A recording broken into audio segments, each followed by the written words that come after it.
So ito, mga kababayan, yung ating sunod. Speaking of Robin, 'di ba? Mga kababayan, dito tayo ngayon. Ako po, ito mga kababayan.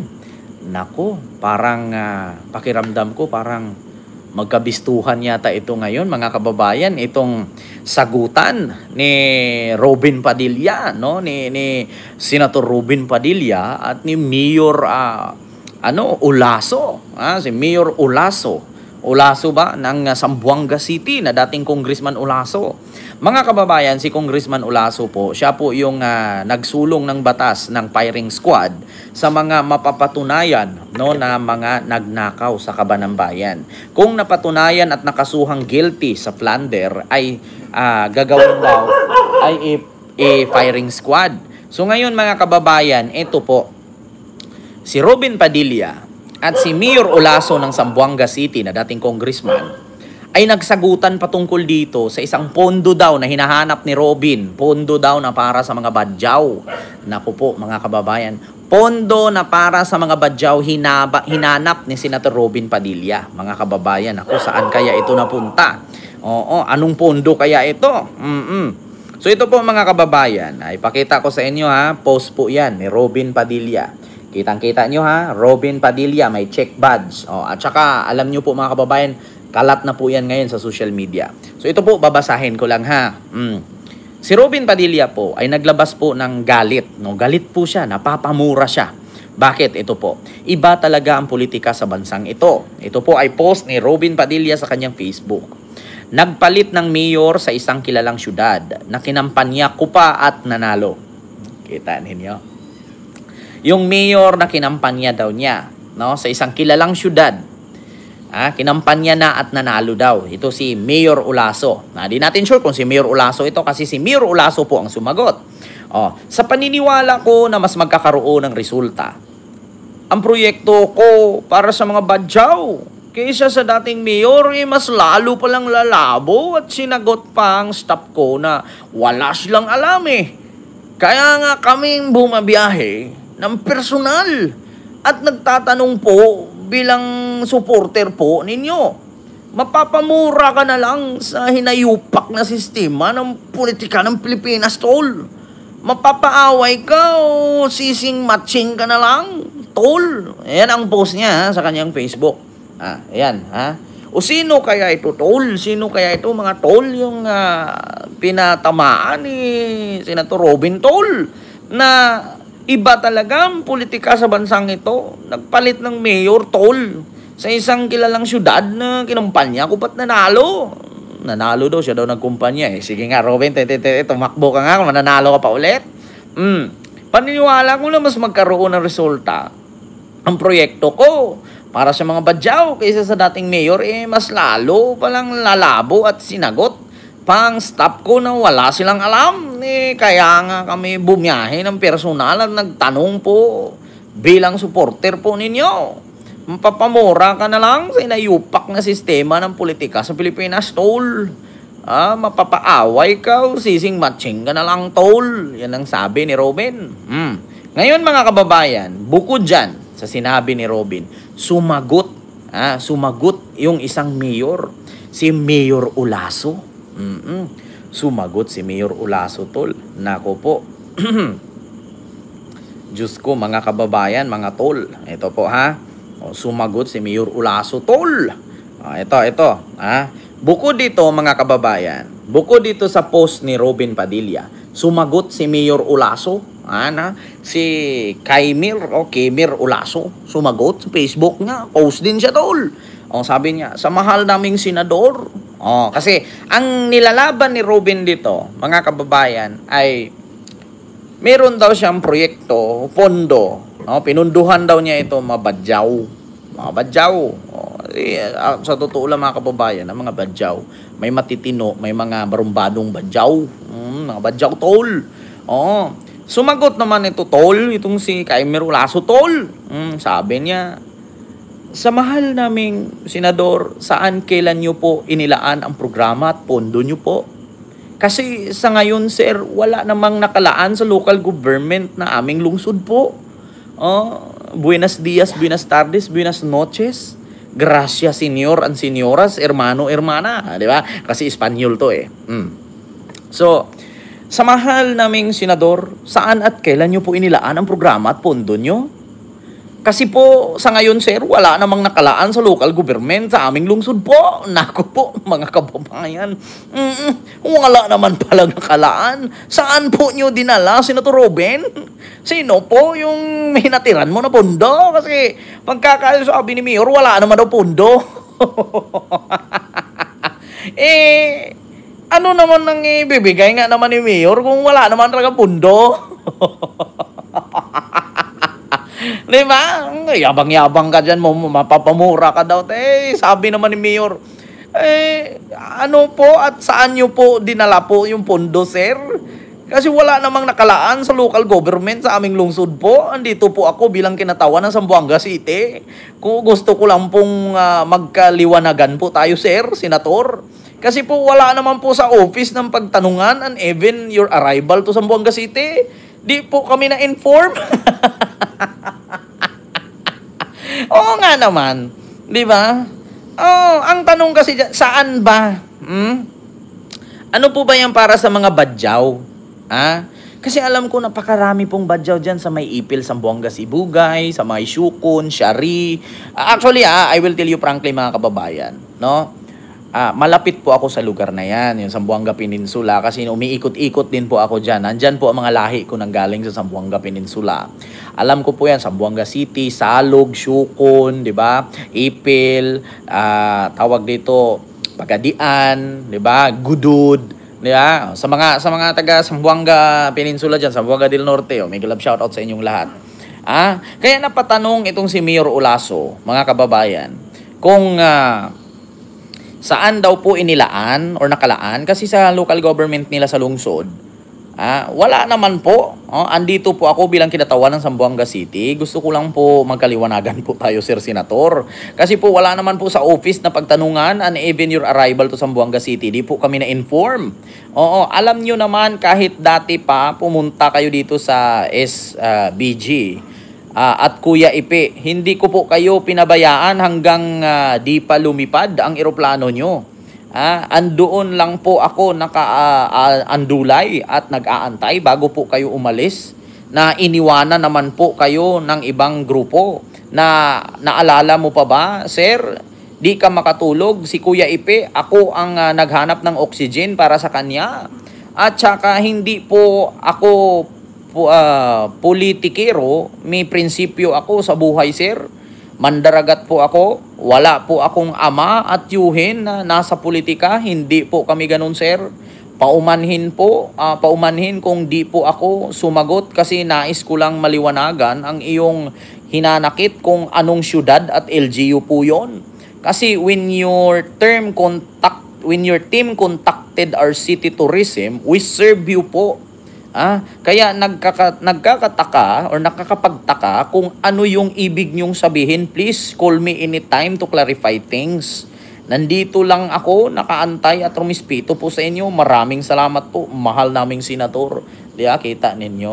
Alam mo, sa totoo lang, Senator Robin, ganito yan itabi mo po yung pagiging artista mo sa pagiging politician mo. Kasi ganito yan alam nyo, ang problema, ako, I will tell you frankly, hindi na tayo mga bata dito di ba?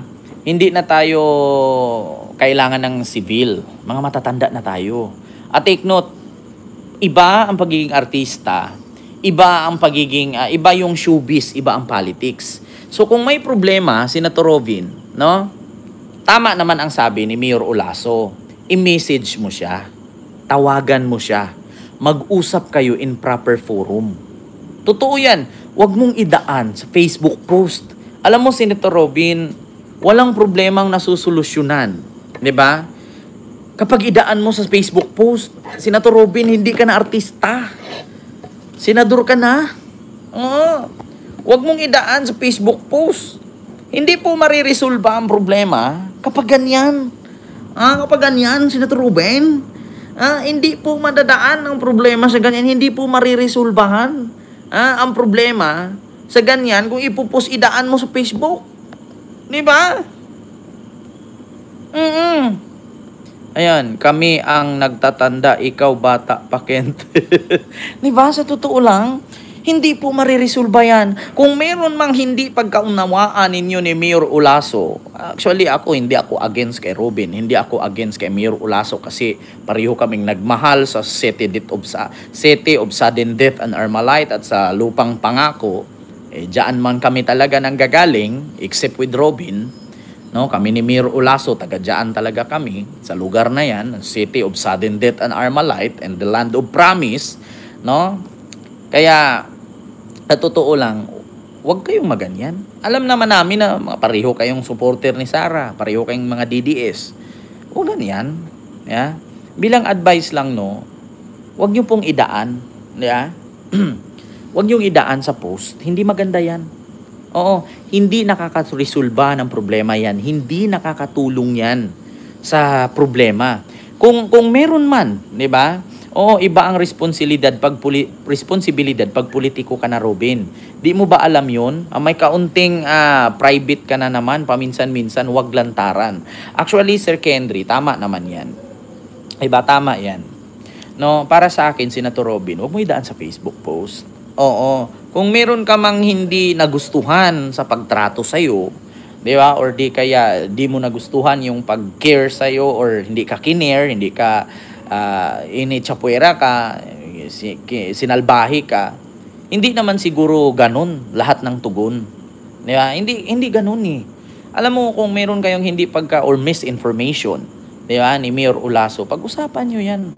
Actually, hindi ko naman sinasabi na yung mga politician na DDS ay mga walang prinsipyo, mga walang kwenta. Lahat naman tayong Pilipino, lahat naman tayong tao, may kasalanan, may pagkakamali. Hindi naman tayo perfecto. Pero, hindi, actually, Senator Robin, kung meron kang pundong nakalaan para sa mga kababayan at kapatid nating Badyaw, no, ilapit mo, i-introduce mo ng ayos. 'Di ba? Kasi nangyari na kasi yan, Senator Robin, nangyari na yan doon kay Bongo noon. Ang sabi, mayroon daw malasakit na pondo para sa mga tao doon sa Mindanao. Tapos ending, ang nagbigay PCSO, hindi naman pala kay Bongo, pero ang napasalamatan si Bongo. 'Di ba? May ganyan eh. 'Di ba? Kaya sa totoo lang, mga kababayan, ako advice ko lang, no, bilang isang Pilipino. Kasi sa totoo lang, kung ipagpatuloy nyo at palakihin nyo yung misinformation ninyong dalawa, yung hindi nyo pagkakaintindihan ni Mayor Olaso at ikaw, tapos pag naging sigalot yan, nagiging gulo yan, nagiging away yan, lalaki yan, magiging gulo, magiging away. Alam nyo, hindi naman kayo ang maapektuhan eh. Yung mga consequences nyo dyan eh. 'Di ba? Kung palalakihin nyo yan, hindi nyo pag-usapan in a proper way, hindi naman siguro po pwede na si Mayor Olaso ang luluhod sa'yo. Hindi naman siguro po pwede na si Mayor Olaso ang pupunta pa sa opisina mo. Kasi unat sa kung alam mong hindi ka tinatrato ng ayos, tawagan mo si Mayor na hindi kayo tinatrato yung staff mo. Di ba?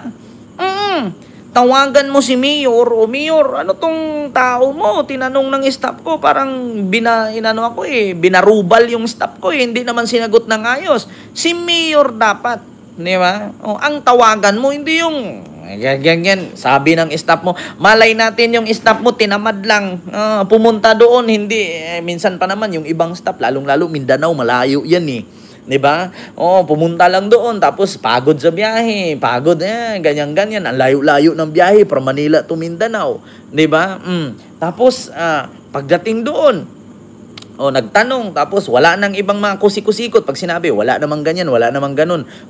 Sabay uwi agad. Tapos ang report sa iyo ganyan. Edi sana kung ganun man ang trato ng staff mo doon sa staff ni Olaso, tawagan mo agad si Olaso. Nandiyan naman number. Imposible naman na hindi mo na contact si Olaso. Politician ka. Di ba? Di ba? Constituent Kent. Di ba? Di ba? Kawawa yung mga naano ninyo dyan. Yung mga tao ninyo dyan. Kasi alam nyo, huwag yung palakihin yan. Idaan nyo in proper way. Idaan nyo in proper forum. Mag-usap kayo ng ayos. Di ba? Mag-usap kayo ng ayos. Kasi alam nyo, kung mag-away kayo dalawa, wala namang problema sa inyo kaya tumatanggap kayo ng sahod eh. Tumatanggap kayo ng sahod. Ang lalaki ng sahod ninyo. Magkano sahod ng senador, magkano sahod ng mayor. Alam nyo, ang maapektuhan dyan yung taong bayan. Yung tao nyo, mga constituent ninyo dyan, yung mga nasasakupan ninyo. Instead na mapakinabangan ng Badyaw, makakancel na. O baka sa sobrang galit mo, i-cancel mo. Ito yung pondo para sa Badyaw, cancel ko to, ilipat ko na lang sa ibang proyekto. Kawawa naman yung mga Badyaw na nalaanan ng pondo na sana. Di ba? Kasi pagkakaalam ko dito sa comment ni Mayor Olaso, wala daw naman pondo at hindi niya alam kung saan nilaan. Kasi sa local government ng kanilang or sa LGU ng kanyang lungsod, wala naman. Kaya meron lang kayo mga miscommunication, misinformation. Kaya di ba, pag-usapan nyo yan. Ako ayaw ko ng ganyan kasi ako part din po ako ng Zamboanga. No, ako po ay magulang ko taga dyan. Kaya sana naman, wag naman ganun. Pag-usapan nyo yan. Kasi ako sa totoo lang, wala man kung pakialam kung magrambulan kayo, dalawa, magpatayan kayo, magsaksakan kayo. Wala. Ako mas may care ako doon sa mga constituent, doon sa mga tao. Wala akong pakialam sa inyong dalawa kahit magsaksakan kayo. Ang care ko lang dito ay yung tao. Kasi kung lalala yung away ninyo, maputol yung budget, maputol yung pondo na ilaan dapat sa Badyaw, wala na matatanggap yung Badyaw. Badyaw, patuloy araw-araw na lang magbitbit ng PVC, araw-araw na lang kakain ng pantunog sa tsinelas, so tot, gaganan. Hindi naman po siguro maganda yung ganyan, Senator Robin, no? At Mayor Olaso, pag-usapan nyo yan. Kasi kahit magrambulan kayo dyan, magpatayan kayo dyan, magmurahan kayo sa social media, sagutan kayo sa post ninyo, pahabaan kayo ng litanya dyan sa post ninyo, hindi naman kayo na problema, hindi naman kayo nagugutom. Kasi mga sahod kayo. Ang problema dyan, yung mga constituent ang maaapektuhan. Totoo yan mga kababayan. Paki-comment, tama ba ako? Mali ba ako? Totoo yan. Ako alam ko na hindi naman ako DDS. Ang sa akin lang kasi, alam ko naman na ayaw ko sa mga DDS politician. Pero kung usaping para sa bayan, 'di ba? Kung usaping para sa tao, doon ako sa tao kakampi. Kasi kahit magpatayan sila dalawa diyan, si Olaso, si Robin, magsagutan sila diyan sa social media. Sumasahod sila eh. 'Di ba? Kumikita sila eh. Nakalagay na yan kung ilang years silang manunungkulan. Hanggat hindi sila diyan na tanggal, hanggat hindi sila diyan na disqualified bilang senator at mayor, tuloy-tuloy ang sahod niyan. 'Di ba? Kawawa naman yung mga Badyaw, kawawa yung mga mamamayan, kawawa yung mga constituent. 'Di ba? Pag-usapan niyo 'yan. Totoo 'yan, kawawa ang tao, hindi kawawa ang politiko. Kasi pundo 'yan eh. Ang pundo na 'yan hindi niyo man pwedeng ibulsa 'yan. Kasi pag ibulsa niyo 'yan, plunder ang kasalanan yung kaso nyo dyan, makukulong kayo. So ngayon, ang problema dyan, kung ang pondo na yan ay mailipat sa iba. So, imbis na malaanan mo yung mga, alam nyo, I will tell you frankly sa totoo lang, naikot ko ng buong Pilipinas, naikot ko na nga ibang bansa, naikot ko na Singapore, naikot ko na Hong Kong, kung ano-anong lugar pa yan. Pilipinas pa kaya, Pinoy tayo. Alam nyo, I will tell you frankly, naaawa po ako sa sitwasyon ng mga kababayan natin Badyaw. Hindi po sa lahat ng mga Badyaw. Kung nakikita ninyo sa tumitrending sa Facebook na merong Badyaw na mamali mo sa Maynila, nakaipon ng 250,000, binili ng bracelet na gold. Kita nyo yon? Hindi po lahat ng Badyaw ganun. 'Di ba? Hindi po lahat ng Badyaw ganun. Mga Badyaw, alam nyo, sa totoo lang, ako naranasan ko yan noon, napakarami pong mga Badyaw na mahihirap. Isa din ako sa biktima sa Badyaw. Alam niyo, sumakay ako ng jeep noon. Hinablot yung ice cream ko, iyak ako ng iyak. Mga Badyaw sa amin, sa sobrang gutom, nangahablot. Sinong nakaka-experience sa Zamboanga City, Ipil, Salog, Sukon, Pagadian, marami dyan Badyaw. Sakay ka ng jeep, pag hindi mo binigyan, hahablutin yung bit-bit mo. O di kaya babatuhin ka nila. May mga Badyaw na ganyan. Alam mo kung bakit nagawa ng mga Badyaw yan? Kasi hindi sila pinapakinggan ng gobyerno. Totoo yan. Minsan, meron silang community, yung mga malalapit sa mga groups. Yung mga bahayan sila, nasa gilid ng dagat. Tinatanggal sila, pinapalaya sila. Kasi salot daw sila sa lipunan. Totoo yan. Ako mismo naranasan ko yan. Napakaraming badyaw. Yung iba nanghahablot, nangihila ng buhok pag hindi mo bigyan. Alam niyo kung bakit nagawa nila yan? Kasi hindi sila pinapakinggan ng gobyerno. Kasi alam niyo, ang tingin sa kanila salot. Noon, merong time, di ko sure kung sinong presidente yun, na ang mga badyaw ay hindi daw part ng Pilipinas. Di ko alam kung sinong presidente at the time na diniklara na ang badyaw is not a Filipino.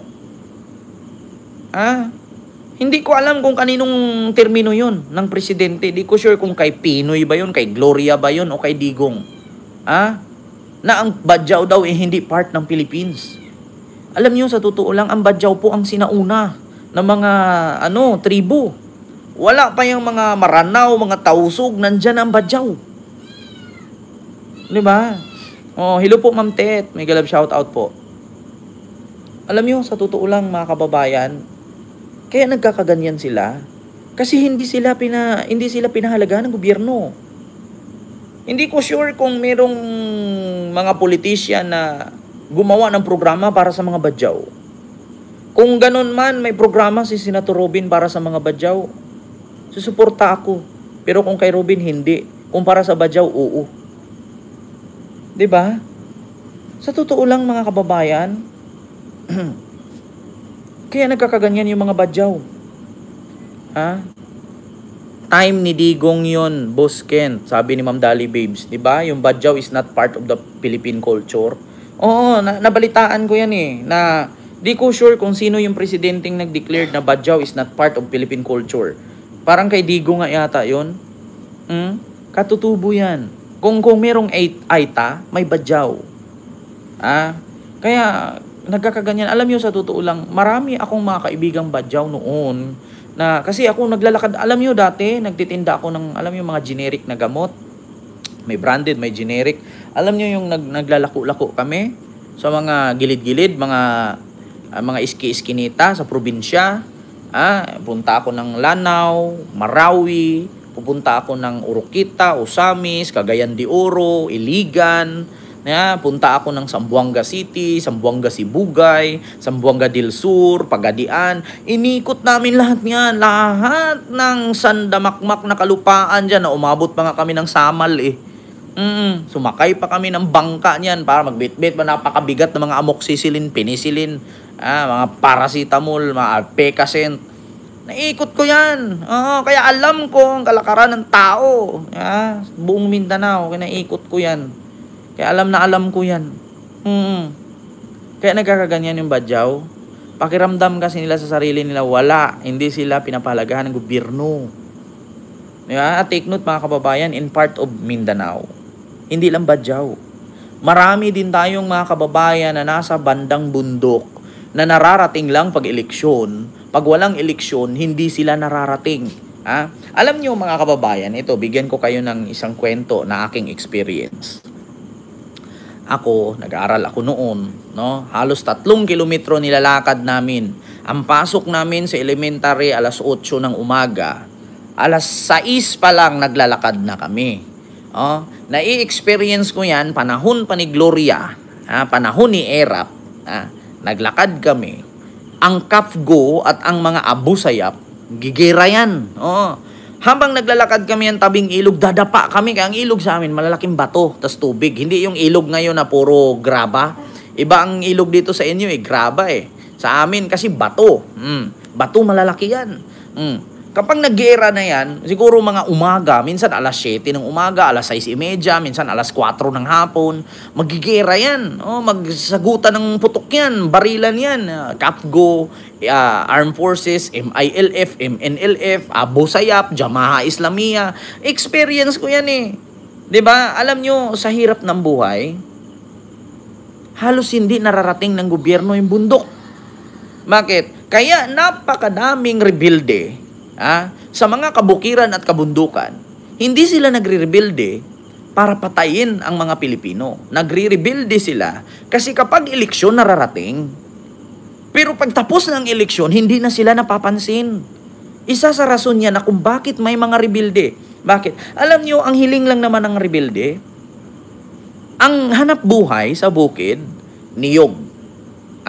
palay, mais, kamote, gulay. Yan ang pangunahing produkto sa bukid.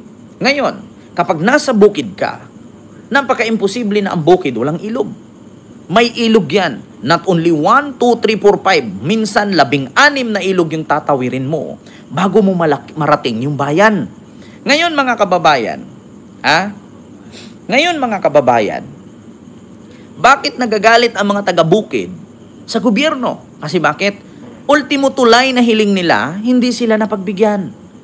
Iyon ang pangunahin na tinatawag na itong farm to market road. Yung sinasabing farm to market road, kapag maayos ang kalsada, maayos ang pag-supply nila ng mga produktong gulay, niyog, karne, palay, mais, kamote, maayos ang pag-deliver. Kung meron sanang proyekto na pinaayos na farm to market road na hindi kinukurakot, kaya yung mga rebelde, bumuo ng grupo para mag-rebelde sa gobyerno. Kasi bakit? Instead na si Mayor, pag-eleksyon, pupunta sa bundok, di ba? Umaakyat sa bundok, pero pag nanalo na, hindi mo na maaalala.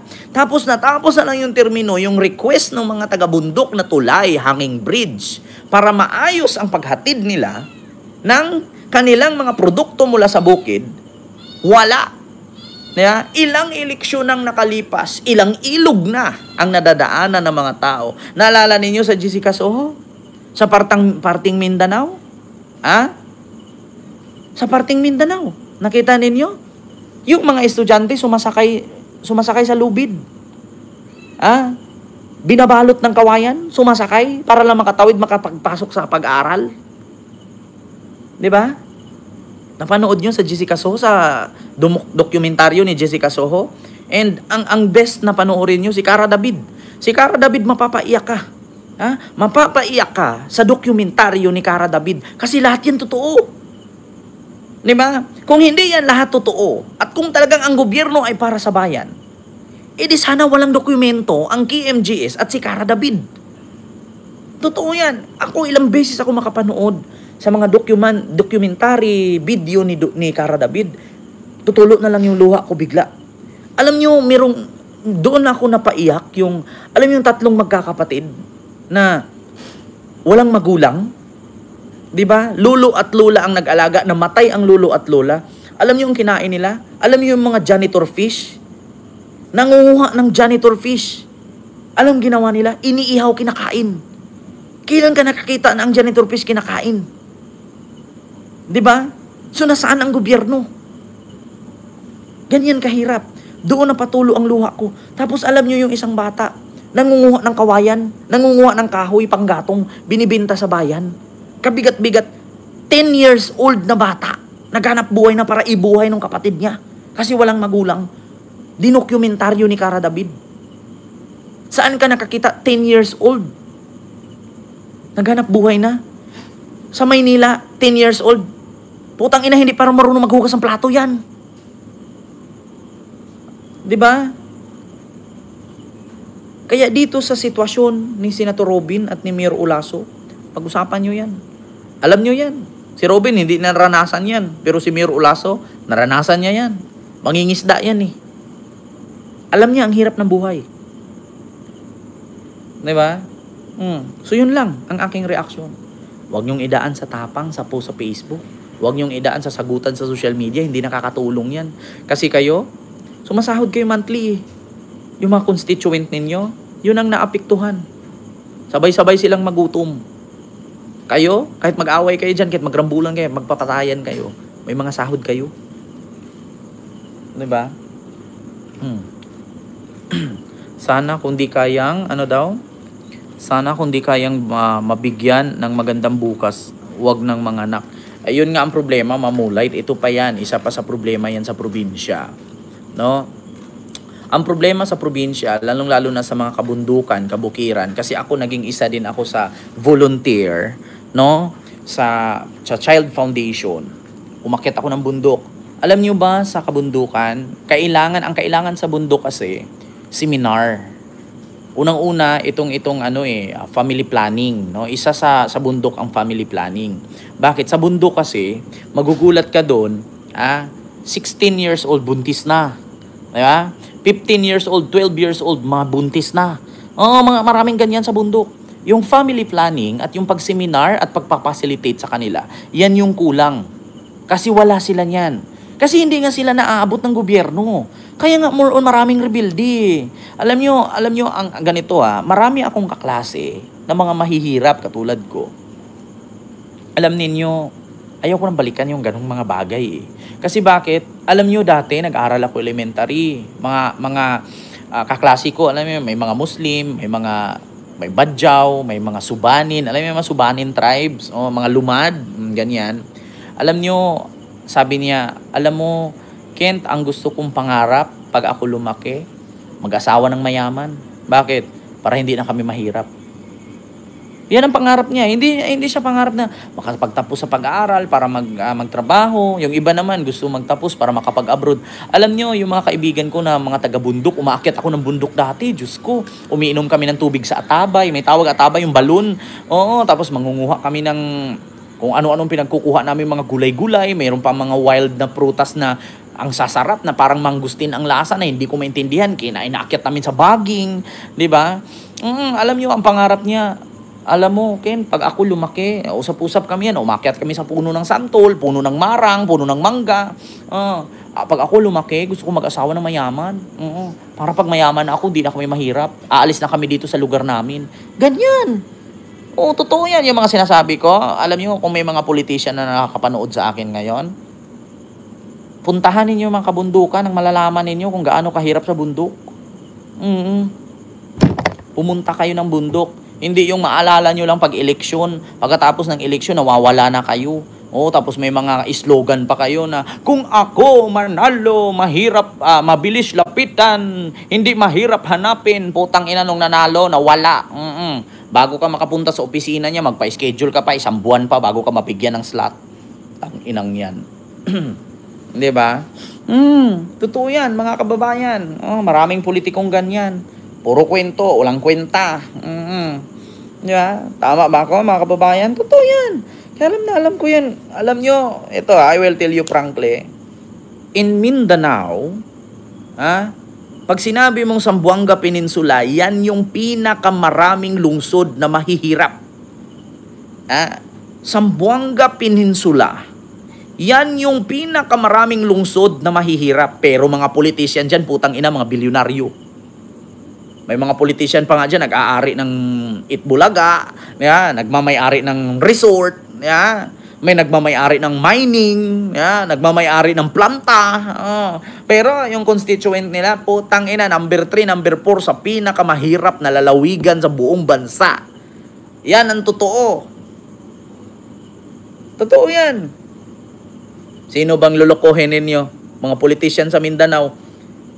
Alam nyo, dyan sa Mindanao, kung bahain yan, lahat dyan lulutang, mga politician dyan. Wala akong pinangalanan bato-bato sa langit, matamaan ka, ikaw yun. Diyos ko naman. Kung talagang hindi mahirap ang Mindanao, lalong-lalo na sa Zamboanga Peninsula. And then, why Zamboanga Peninsula is number 4, number 3, rank sa pinakamahirap na lalawigan at lungsod sa Pilipinas? Di ba? Yan ang totoo. Diba? Ito, i-search natin. Nagmalaman natin. Ito, Ito, mga kababayan. Ito, i-search natin. Ang Zamboanga Peninsula ba ay kabilang sa pinakamahirap na lalawigan sa buong Pilipinas? Totoo o hindi? Ito, mga kababayan. Philstar.com. Ayon sa data ng National Statistical Coordination Board na pinalabas dito noong Biyernes, ang bayan ng Siayan sa Zamboanga del Norte ay siyang pinakamahirap sa Pilipinas na may poverty incidence na 97.46%. Kita ninyo? Kita ninyo? Hindi nyo maitanggi sa akin yan. Bakit? Naging isang volunteer din ako sa foundation noon, Child Foundation. Lahat ng bundok inaakyat ko yan. Alam ko kung gaano kahirap ang mga lalawigan na yan. Pero yung mga politician dyan, yung mga sasakyan, mga bulletproof, mga bahay, mansyon, Yung mga pagmamay-aring lupain, napakalawak, ang daming palayan. Ang lalaki ng bahay, ang dadaming sasakyan, may mga bodyguard pa. 14 sa 20 ka pinakamahirap na bayan sa Pilipinas, nasa Mindanao. Diba? Kita ninyo ha. 14. Ayan no. 14 sa 20. Pinakamahirap na bayan sa Pilipinas, nasa Mindanao. Kita nyo yan. Tapos ngayon sabihin ng mga DDS, ihiwalay ang Mindanao, and then be it, so be it. Ihiwalay ninyo ang Mindanao. Tignan natin kung hanggang kailan kayo. Tignan natin kung hanggang kailan abutin ng Mindanao kung ihiwalay pa ninyo ang Mindanao sa Luzon. Ewan ko lang. 'Di ba? Ewan ko lang kung anong mangyari sa Mindanao kung mapatuloy ang ihiwalay ang Mindanao sa Luzon. Dapat kayo dyan, mga politician sa Mindanao, magkaisa kayo. Magtulong-tulong kayo. Tulong-tulong kayo, magkaisa kayo. Kaya alam nyo, I will tell you frankly, napakaraming taga Mindanao na pumupunta sa NCR, nagtatrabaho. Bakit? Dito sa NCR ang sahod 700 pataas. Sa Mindanao ang sahod 300, 200 a day. Diba? Totoo yan. Tapos sa mga nagsasabing nakakatakot sa Mindanao, hindi nakakatakot sa Mindanao. Huwag kang matakot sa mga tao sa Mindanao, matakot ka sa mga politician sa Mindanao. Yan ang totoo. Hindi ko nila lahat, wala akong pinangalanan. 'Di ba? Hindi ko naman nila lahat na Mindanao. I-example natin yung Zamboanga Peninsula. I-recall natin yung mga politician sa Zamboanga Peninsula. Diyos ko. Yung lalawigan nga ng nanay ko, walang mall. Oo, mamulait, grabe. Doon, mga tao doon sa Mindanao, Diyos ko. Yung lalawigan ng nanay ko, walang mall, walang 7-Eleven, walang Jollibee, walang McDo, walang Chowking. Ano yun? Tapos yung politician doon, nagmamay-ari ng Itbulaga. Nagmamay-ari ng Johnson's, Unilab, Mining, Resort, Fantasyland. Loka. 'Di ba? So yun lang mga kababayan, yung ating reaction.